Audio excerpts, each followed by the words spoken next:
ভাই বলেন। সম্মানিত নান্দাইল পৌরবাসী, সালামু আলাইকুম। আমি শাহ আলম হেলিম মাহিন, কাউন্সিলর 9 নং ওয়ার্ড এবং প্যানেল মেয়র নান্দাইল পৌরসভা।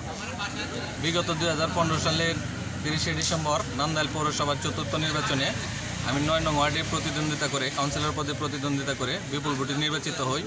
তারপর নান্দাইল পৌরসভার প্রথম সাধারণ সভায় 2016 সালের 24শে ফেব্রুয়ারি কাউন্সিলরদের প্রত্যক্ষ ভোটে আমি নান্দাইল পৌরসভার প্যানেল মেয়র নির্বাচিত হই। কাউন্সিলর এবং প্যানেল মেয়র নির্বাচিত হয়ে 9 নং ওয়ার্ডের ব্যাপক উন্নতি সাধন করি এবং এই এলাকার মানুষের জীবনমান উন্নয়নের জন্য কাজ করি, যার প্রত্যক্ষ সাক্ষী নান্দাইল পৌরসভার 9 নং ওয়ার্ডের সর্বস্তরের জনগণ। আমি আসন্ন নান্দাইল পৌরসভা নির্বাচনে একজন মেয়র পদপ্রার্থী, সেই হিসেবে নান্দাইল পৌরবাসীর কাছে সার্বিক সহযোগিতা এবং দোয়া প্রত্যাশা করছি, পাশাপাশি আপনাদের সমর্থন প্রত্যাশা করছি।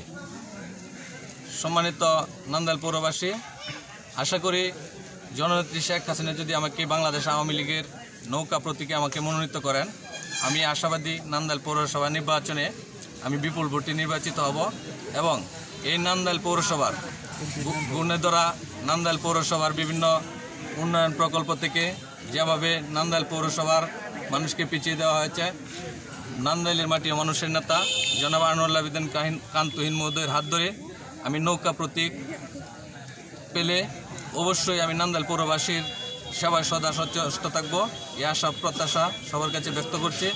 আসন্ন নান্দাইল পৌরসভা নির্বাচনে আপনারা আমাকে সমর্থন দিন, আমি আপনাদের সাথে 5টি বছর একাত্ম হয়ে কাজ করব, এই আশা প্রত্যাশা ব্যক্ত করে সকলকে ধন্যবাদ জানিয়ে আমি আমার বক্তব্য শেষ করছি।